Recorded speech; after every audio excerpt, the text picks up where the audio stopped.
Hola, ¿cómo están todos? Mi nombre es Carla Estefanía Erguijo Salinas. Hoy les vamos a hablar sobre la ley de Ohm. Yo les voy a hablar sobre la biografía de George Simon Ohm. Fue un físico y matemático alemán desde 1789 hasta 1854, que en 1827 descubrió la ley que lleva su nombre, la ley de Ohm, la cual establece la relación fundamental entre el voltaje, la corriente y la resistencia de los circuitos eléctricos. A pesar de la importancia de su descubrimiento, Ohm enfrentó rechazo inicial en Alemania, pero su trabajo fue reconocido internacionalmente y finalmente obtuvo su cátedra en la Universidad de Múnich. La unidad de resistencia eléctrica, el ohmio, fue nombrada en su honor. Soy Kenneth Vázquez y les diré en qué consiste la ley de Ohm y algunos elementos de esta.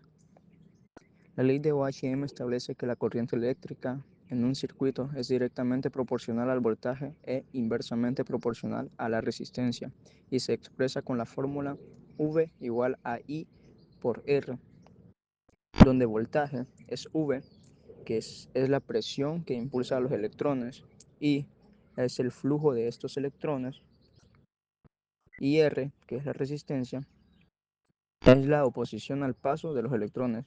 La fórmula quedaría así: voltaje igual a corriente por resistencia.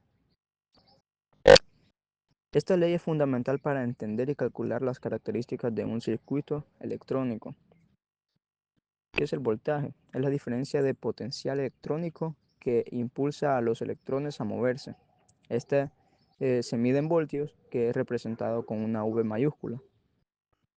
¿Qué es la corriente? Es el caudal de electrones que fluyen a través de un conductor en un periodo de tiempo. Esta se mide en amperios, que es representada con una A. Amperios es representada con una A. Y resistencia es la oposición que presenta un material al flujo de los electrones. Se mide en ohmios. Hola, muy buenos días. Mi nombre es Alison Mejía y hoy les vengo a hablar sobre las aplicaciones de la ley de Ohm.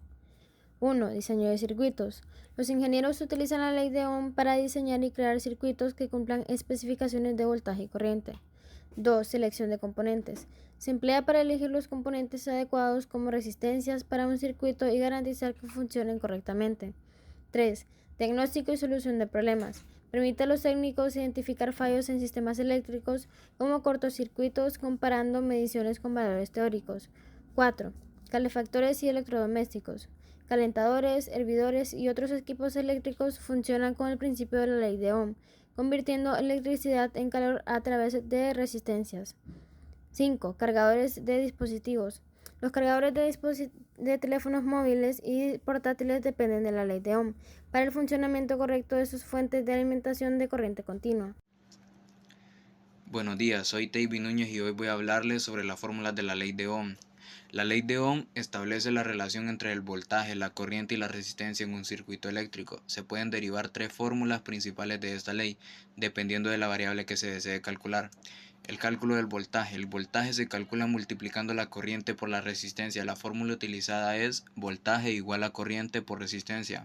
El cálculo de la corriente. La corriente se calcula dividiendo el voltaje entre la resistencia. La fórmula utilizada es corriente igual a voltaje entre resistencia. El cálculo de la resistencia. La resistencia se calcula dividiendo el voltaje entre la corriente. La fórmula utilizada es resistencia igual a voltaje entre corriente.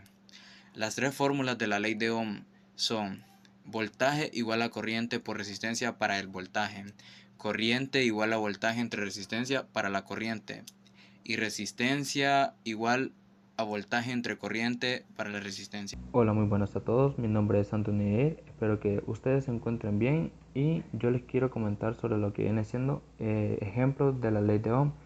Como principal ejemplo tengo lo que viene siendo los reguladores de ventiladores, y es que se utiliza la ley de Ohm para ajustar la resistencia y controlar la corriente que fluye hacia un ventilador, lo que permite variar su velocidad. Como segundo ejemplo tengo lo que viene siendo cargadores de teléfono.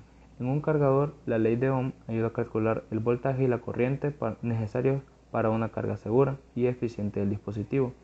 Como tercer ejemplo, lo que viene siendo los diseños de circuitos. Permite calcular la resistencia adecuada para diferentes componentes electrónicos y el voltaje que se utilizará en un circuito. También tengo lo que es focos y bombillos. Cuando conectamos un foco a la corriente, la resistencia del filamento determinará cuánta corriente circulará a través de la ley de Ohm. También tenemos lo que viene siendo audífonos y bocinas. En los audífonos, la resistencia eléctrica de las bocinas influye en el volumen y la calidad del sonido. En las computadoras y laptops también los encontramos, que en los adaptadores de la laptop convierte la energía de red eléctrica de 110 voltios a 222 voltios a un voltaje menor de 19 voltios. Por ejemplo, la ley de Ohm se usa para ajustar la relación entre voltaje y corriente y resistencia dentro del circuito.